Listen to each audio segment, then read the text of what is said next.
میرے بھائیوں، پیغمبر علیہ الصلوۃ والسلام نے حضرت حسن رضی اللہ تعالیٰ عنہ، حضرت حسین رضی اللہ تعالیٰ عنہ کو ایک تحفہ دیا ہے۔ اس پہ ایسا دم کیا ہوا ہے کہ وہ دم آج تک کسی نے نہیں کیا ہے، کیونکہ وہ پیغمبر علیہ الصلوۃ والسلام کے دم ہے۔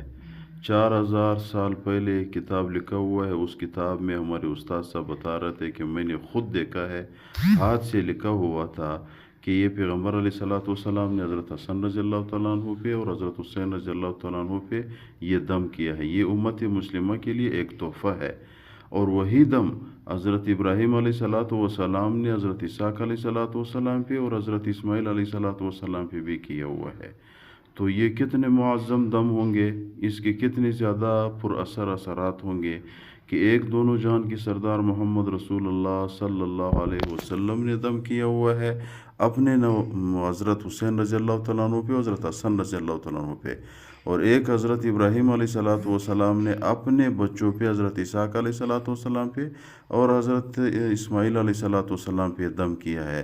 اور بھی دیکھو، دونوں بڑے بڑے انبیاء ہے، اور بھی آیاتیں اس کو آتی، اور بھی دعائیں اس کو آتی، لیکن جب یہ دعا پڑھ لی ہے تو اس کا مطلب یہ ہے کہ اس دعا کے مقابلے میں کوئی بھی دعا آج تک نہ کہی ہے، نہ اس وقت اور نہ آج کے بعد وہ آ جائے گی۔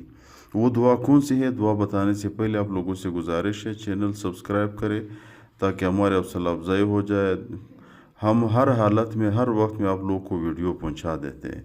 وہ دعا کون سی دعا ہے جو پیغمبر علیہ الصلوۃ والسلام نے حضرت حسن رضی اللہ تعالیٰ عنہ، حضرت حسین رضی اللہ تعالیٰ عنہ پہ فرمائی ہے، اور حضرت ابراہیم علیہ الصلوۃ والسلام نے حضرت اسحاق علیہ السلام اور حضرت اسماعیل علیہ الصلوۃ والسلام پہ یہ وہی دعا کی ہے۔ یہ تحفہ ہے امت کے لیے۔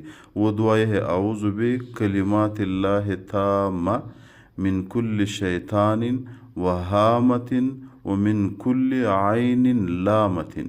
اعوذ بکلمات اللہ التامہ من کل شیطان وہامۃ ومن کل عین لامۃ۔ یہ دعا صبح بھی پڑھے، شام کو بھی پڑھے، ہر مرض، ہر بیماری سے بندہ محفوظ ہوگا۔ اور اگر خدا نہ خواستہ کوئی بیماری آئی یا نظر بد ہوا، کوئی پریشانی آئی، تو بچے پہ، اپنے گھر پہ یہی دعا پڑھ لے، نظر بد بھی ختم ہو جائے گی اور بیماری سے شفا بھی مل جائے گی انشاءاللہ تعالی عزیز۔